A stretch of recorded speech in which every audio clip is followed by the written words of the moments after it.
Welcome to the Nottingham Business School Business Leaders podcast, where business leaders tell their stories and share their insights. All our guests have a personal connection with Nottingham Business School, so listen, learn, enjoy, and share.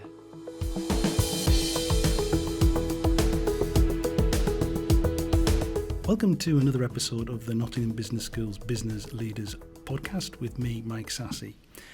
Nadeem Raza is MD of the hugely successful Microlise company, supplying tracking and performance software for lorry fleets all over the world. When he joined the company as a software developer back in the 1980s, he was staff number 25, with all of the staff being based at the company's offices in North Nottinghamshire. In 2008, Nadeem led a management buyout, and today Microlise employs more than 700 people working across 6 continents. Under Nadeem's leadership, the company has gone through a period of unprecedented growth. In 2021, it floated on the stock exchange and was valued at £156 million. Last year alone, it generated revenues of £71 million. However, Nadeem says that at heart, he is still just an engineer who loves problem solving. So Nadeem Raza, it is our great pleasure to welcome you to this episode of the Nottingham Business School's Business Leaders podcast. Well, thank you very much for having me. So that last line I used there, I've heard you talk about it numerous times, your love of problem solving and the fact that you've employed people, you've surrounded yourself with people who are the same. Is that an industry specific thing? Is it just you personally, or is it something wider than that? Well, we're a software business, okay, and essentially what we're doing is solving problems for our customers. That's essentially what software is there to do. So having a whole group of people, whether they're the actual software engineers or managers within the company or directors, that's what we spend a lot of our time doing, is helping our customers, but also solving all the challenges that we have internally as well. So having that kind of mental mindset that looks at things and says, well, how do I solve that? How do I make it better? And continually asks those questions and is very curious. That's the kind of mindset that we'd like to have in our staff. Yeah, curiosity. A lot of the ladies I've spoken to on this podcast say curiosity is something they're always looking for. It's a great trait, a great skill to have. You just started talking about Microlise there. As I laid out, it's a very big company. For those who don't know, just explain to us what it actually does. So we provide software solutions to the transport and logistics industry. That's the main part of what we do. So, for example, in the retail industry, people like Tesco, Sainsbury's and all the major high street retailers that you know, they have to move goods from manufacturers to their own warehouses, and then from the warehouses to supermarkets, and then obviously from supermarkets to home delivery. And we help them manage not just all the goods and the inventory that they're moving around within their supply chain, but also all the other assets. So that's the people, that's the vehicles, the trucks, the trailers, the cars, vans, etc.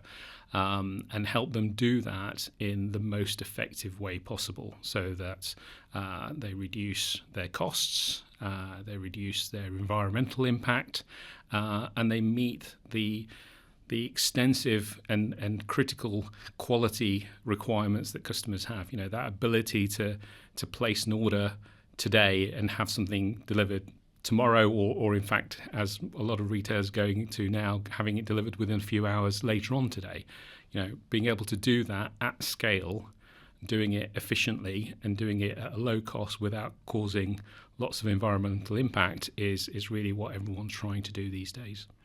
And you just talked about at scale there. In my intro there, I outlined how your business has grown. And I believe, I don't know whether this is true or not, you're collecting data from your software from every single country in the world, apart from North Korea. Yeah, that's right. I mean, when you think about how globalization operates around the world, the fact that goods move all over the world, and people need to track just those goods, as well as obviously the vehicles and so on that move those goods. It literally is all over the world. People deliver goods to Antarctica, and we have vehicles that we monitor in Antarctica moving those goods to those scientific bases and so on. That's remarkable. Recent contract, I believe you signed, was with a delivery fleet in Australia. Is that groceries as well, or is that something else? No, that is groceries. So we have a number of retailers that we work with in Australia. One of them is a brand that's obviously disappeared off the UK high street, Woolworths. Some people may be old enough to remember that, but Woolworths is actually a very big brand and a very big organisation in Australia, and happened to be one of our customers now, following a contract win late last year with them. So that's all about helping them deal with their home delivery operation, how they go around delivering goods from supermarket to the home in some new electric vehicles. So really trying to do that in a very sustainable way. Great stuff. So let's go back to the beginning. You first joined Microlise back in the late 1980s, more than 35 years ago. So tell us how your own leadership story unfolded. So, Microlise was actually my second job out of university. I joined doing something that I really loved, which was writing software. I've been writing software since I was about 14. Right. So that was when I was in secondary school. So it became a hobby. and it was a hobby at that point when I was doing it at school. And obviously for some of your listeners that are probably old enough and remember things like the ZX Spectrum and the Atari computers and the Commodore computers and so on, that's where I started. So it was a great job to do because it was a hobby, so I wasn't really working, as they say. And from there, the company grew, and I obviously took on more management responsibility. So I ran a team of 6 people, all in the R&D department. That department grew to about a team of 30. And I was looking after not just the software development, but also hardware engineering. We actually designed our own radios at one point, so I was looking after RF design and industrial design as well. And then because of my way of thinking, it's all about problem solving, looking at how do I make something better, improve a particular process, implement some IT system to solve a particular issue. I ended up being seconded into other parts of the business, including manufacturing, sales, marketing, support desk, so project management, etc. Did I read somewhere that you actually set up the original email system in there? I did, yeah. I set up the networking in the organisation. I set up the first email system, the first internet connectivity that we did, the first sort of storage, network storage systems that we had, some of the early business systems. So yeah, I did quite a few different things at the time. Just having that kind of mindset helped with implementing those types of systems across the business. In 2008, you led a management buyout. That's right. Yeah. I mean, that was more. It wasn't something that I necessarily had an ambition to do, but having worked with the then owner for a number of years, he was looking to retire and really wanted somebody else or a group of other people to run the business on a full-time basis on his behalf, and asked us to do that management buyout. And it took us a year or two to organise it and make it happen. But we completed that in 2008. 2008, if I remember rightly. That's a lot of debt to be taking on at a period of economic downturn. Well, fortunately, it was a very friendly MBO in the sense that it was the way that it was constructed meant that we didn't have lots of debt. However, having said that, 2008 was a very difficult period, and obviously that was just that we completed our MBO just at the beginning of that financial crisis. So we did get into debt problems, that's fair to say, and we had 2 or 3 years of really hard times and quite challenging times. But we managed to get through it, and I think that's where you and the rest of the management team and the staff that you have, really counts for a lot. Because if you can get through the tough times, then the easier times are just a walk in the park. So the bonds that you forged during those periods, they're the things that you're capitalising on now, are they? Well, a lot of the people that were involved with running the business at that time have actually now retired. So we had a couple of people that retired in 2018. So we did a shareholder restructure to enable them to retire. And then my other business partner, who I've worked with for ever since the beginning in the late 80s, he effectively retired when we did our IPO in 2021. So now we're going to take a quick break from our chat to mention the MBA programs at Nottingham Business School. As we've learned from many of our guests, effective business leadership is about confidence, adaptability, and thinking strategically. These are the key ingredients to delivering innovation and impact in crowded, competitive markets. So, if you are ready to transform your career, visit ntu.ac.uk/MBA to explore the MBA programs at Nottingham Business School. We're one of only 1% of business schools worldwide who hold the prestigious Triple Crown accreditation. That's ntu.ac.uk/MBA to find out more. Now back to the show.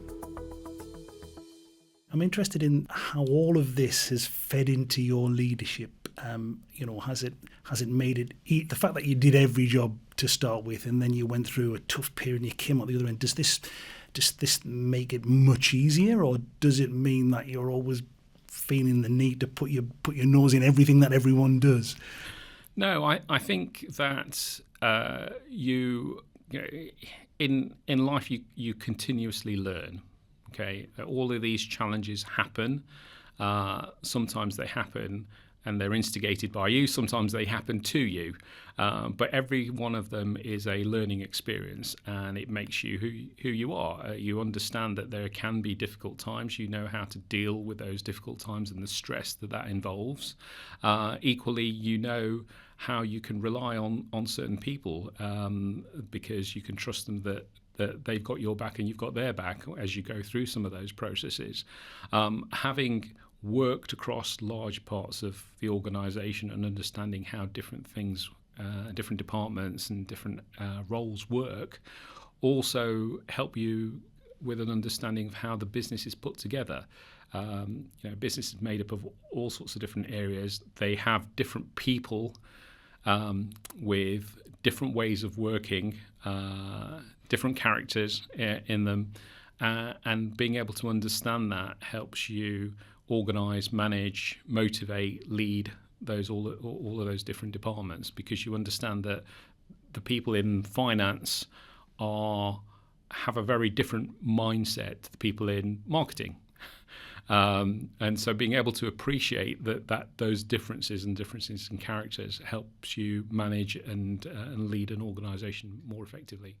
So I know you talk about, I've seen lots of the stuff you've written and spoken about online. You talk about the Microlise family. There's obviously a big spirit within the company. Is that something that has just emerged over a period of time? Is that something that you just thought, oh, goodness gracious, this works, this feeds into our success? Or was it something that you start, when you, right at the start, you thought, I'm going to try and build this?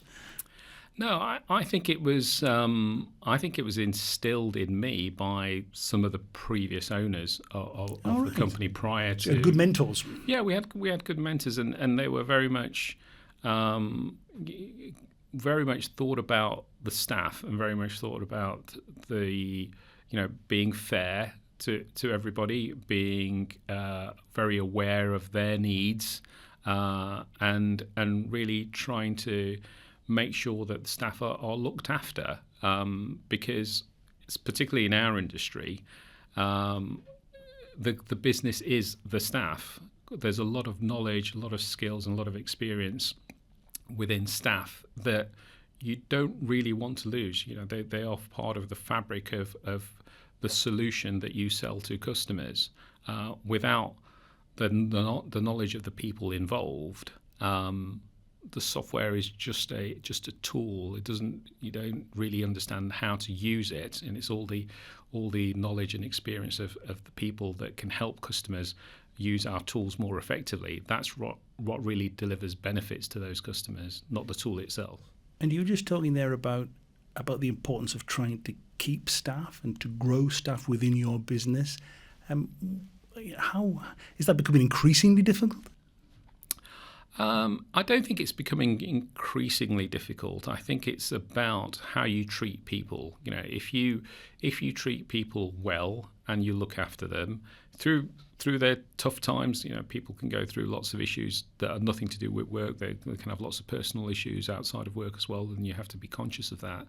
But if you look after those people and give them opportunities, and there is enough opportunities there for them to have a career and see that they're growing, then naturally they will stick around. Equally, we've got some people who have been more ambitious and wanted to grow faster and quicker than we could give them opportunities, and they've gone away and gone somewhere else and done some more works for another organisation, and a few years later they may come back. And we've seen lots of examples of that occurring as well, where people have gone off to work somewhere else because they had opportunities that we weren't able to give them.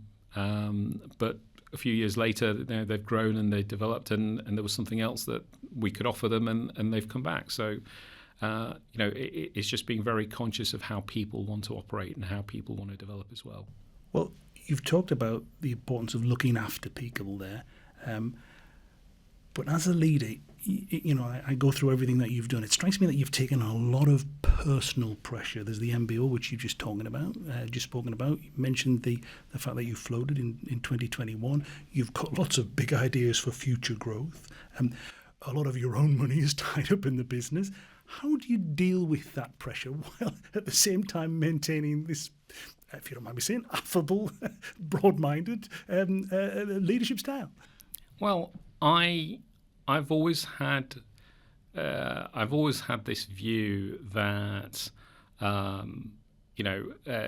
one, you're only a leader if people want to follow you, yeah. But secondly, it's about looking after staff, community, customers, and obviously shareholders as well. But it's about. So wait a minute, that's a very diverse group, isn't it? It is a diverse group, but they're all stakeholders in what you're doing.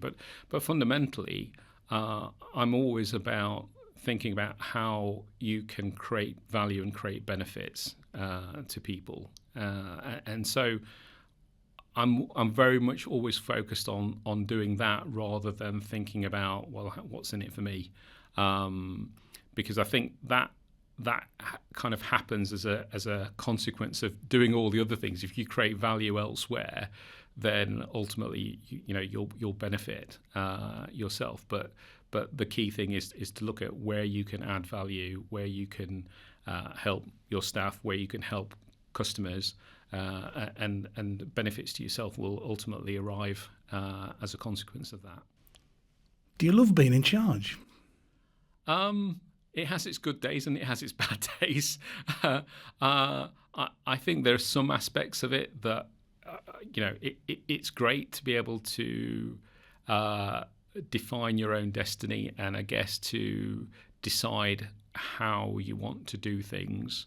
But it is a bit of a fallacy because you've got 750 people that are going off making decisions and doing things that you have no idea about. So to assume that you are actually in charge is I probably phrased that a bit incorrectly. I should have said, do you get a thrill from your leadership?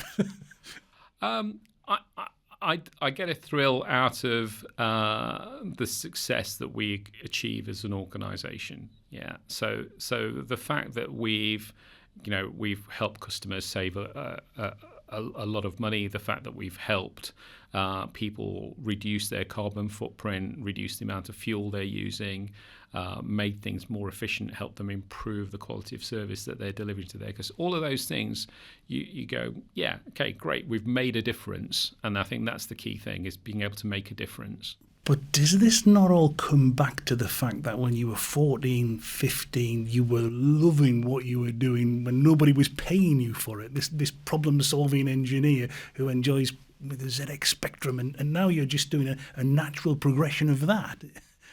In some ways, yeah. It's about, I've always been one of those people that likes to understand how something works. I like to make things better. I'm very, very curious. If you looked at my browser history, you'd kind of go, why is this the same person? You think I was schizophrenic in terms of some of the subjects that I get interested in. But that's part of who I am. It's part of my makeup in terms of being very curious and wanting to understand something and trying to look for better ways of doing something. Okay, so one of the reasons I was asking that was I was saying, are all the best leaders, perhaps the most successful leaders, the ones who are doing something that they really love? I think that helps. Absolutely. There's no point going off and doing a job that you don't like, or that doesn't make you want to get up in the morning and go and do it. So I think it has to be part of the process that you have to enjoy what you're doing. Not all the time, but certainly if you don't enjoy it, the majority of the time you're in the wrong job. So we've moved into talking more specifically about the data that you're collecting. I know you said you're collecting data from every country in the world apart from North Korea. And you've also said that the future growth of your own company, Microlise, could be built around the vast quantities of data in its own software collections. Explain how that might work. So we collect huge amounts of information, particularly about how vehicles are moving around on the roads, different times of day, different days of the week, etc. So one of the things that we see happening is that, particularly in the sort of inventory and supply chain world, is more collaboration. If you think about a truck, it might surprise people to realize that over 25% of the time, trucks actually run with nothing on board. So they're carrying air. And that's because they've delivered. That's because they've delivered something and they're on their way back to base, etc. So, but that's in any other industry, if you said 25% of the time was waste, effectively, that would be an enormous figure to deal with. So certainly by having more collaboration across different companies, the aim is to try and reduce that level of waste, because while they're travelling back from their last delivery, they could pick up something else and take it to some other point and destination, so that we can really reduce that volume of empty running. And that's but do you not already capitalise on that to maximum capability, as it were? Or is there still more road in that, is there? Oh, absolutely. There's still lots to go at, because again, getting people to collaborate is competitors. In a lot of cases, getting competitors to collaborate is a challenge. And also having all the data and systems and working out the commercials around that in terms of who pays and who makes money from any particular movement. Those are still challenges that the industry is grappling with. So this is a long way from software. You're involved in relationship building here, bringing together great powers to collaborate and take something forward. As I say, that's a long way from technology, isn't it? It is, but it's business. It's about working out how do you make some of the, because often technically you might be able to solve it, right? But that doesn't mean that it's something that people will buy, because you have to get all the other things right. You have to work out exactly how are people going to derive value from it. I'll give you, for example, there was lots and lots of work has been done on trucks effectively driving very close to each other, behind each other, because if you have a truck, or if you have a series of trucks, like 5 or 6 trucks, actually driving within a couple of meters behind each other, the aerodynamics of that can result in like sort a of cycling peloton type thing. Yeah, exactly. It can give you sort of a 4-5% fuel saving, which, in a truck that goes 9 miles to the gallon, that's a lot of saving. And the systems for that exist today. You can do that technically. It's not a problem. You can drive trucks, in that kind of way, very close to each other without having an accident, etc. But the problem is that the truck that's at the front, actually, their fuel economy gets worse by a few percent, but all the other trucks behind it get better, right? Because the truck at the front is the one that's dealing with all the aerodynamic issues. So commercially, how do you deal with who should pay for that and who benefits from that if all of those trucks are from 4 or 5 different companies? Yeah. So the technology for that exists today, but it hasn't been implemented because no one's been able to work out how do you commercialize that. How do you come up with a model that says this is who pays for it and this is who saves money? And is that something that you're involved with at the moment? Well, we have been involved with that type of operation, but as I said, the challenge is it's never been able to get off the ground because there isn't a commercial model that everybody would agree with. So that's all to do with diplomacy and negotiation. It is, and having the will to do it.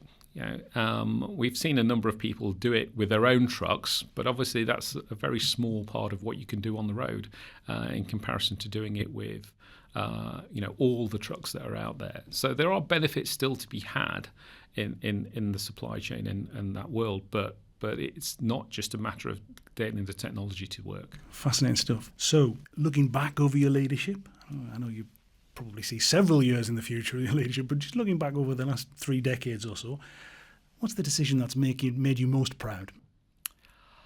Oh, that's a difficult one. There's been so many things that we've got right, and there's been so many things that we've got wrong as well. In a minute. I think that one of the things that's probably, in hindsight, done has achieved the greatest benefit for the business is switching our business model from being the sort of more traditional license and annual maintenance type business model that we had in software 10, 15, 20 years ago, to being a pay per asset per month, being a true software as a service business. We made that decision and that change in our business model in the sort of early 2010s, and now everyone's doing it. If you're using Microsoft Office, that you do it on a pay per month basis. It didn't used to be like that. You had to buy a license and pay an annual fee and upgrade it and so on. Whereas obviously today, you don't worry about the upgrades. You just pay a monthly fee. And that was a bit of foresight from someone. Well, I don't think we can claim the credit for that. It was actually done by a couple of other companies in our industry, and we thought that was a great idea, so we followed suit. But it was something that we got into fairly early on. Yeah, and obviously nowadays everyone's operating that because it gives you a more standard financial footing to operate and a more stable environment to run the business on. So that was probably one of the best decisions that we made 14, 15 years ago. Good stuff. And on the other side of the equation, what do you look at and think in leadership terms, Lord almighty, I really could have done that better? Well, probably the MBO, not in terms of doing the MBO, but in terms of timing. Obviously, timing-wise, doing it at the beginning of a a credit crunch and a financial crisis was probably not the best timing. But if we hadn't done it, we wouldn't be here today. So youthful exuberance, is that right? You wouldn't do it now. Well, I would still do an MBO, and I would, anybody who wants to run their own business, I think it's a great thing to do. It has an awful lot of challenges, but it is, it's a great thing to do, and I would do an MBO at the drop of a hat. No doubts in my mind. But timing is key. Okay. So that leads very nicely to my final question. So as you know, this is a pod for the Nottingham Business School. Again, looking back over those 3 decades plus of leadership, what single piece of advice might you offer to students, academics, leaders, executives, would-be leaders who have an association with the business school here? I think just some advice to leaders in general is everyone's an individual. So think about what makes people tick and being able to be flexible in how you deal with people, because no two people are the same, and everyone has their own motivations, have their own agenda, has their own worries, has their own things that are occupying their mind at any particular point in time. So being very conscious of that, being very patient, tolerant, and considerate of people that you lead is really, really important. That's fantastic advice. Nadeem Raza, MD of Microlise, thank you very, very much for sharing your leadership stories with us on the NBS Business Leaders podcast. Thank you very much, Mike. If you enjoyed this NBS Business Leaders podcast with Nadeem Raza, why not listen to previous episodes with the CEO of International Bank Capital One UK, Lucy Haighes, MBE, the Vice Chancellor of Nottingham Trent University, Professor Edward Peck, CBE, or the Chef de Mission of Paralympics GB, Penny Briscoe, OBE. This episode of the Nottingham Business School Business Leaders podcast was produced and edited by Russell Bingley and presented by Mike Sassy.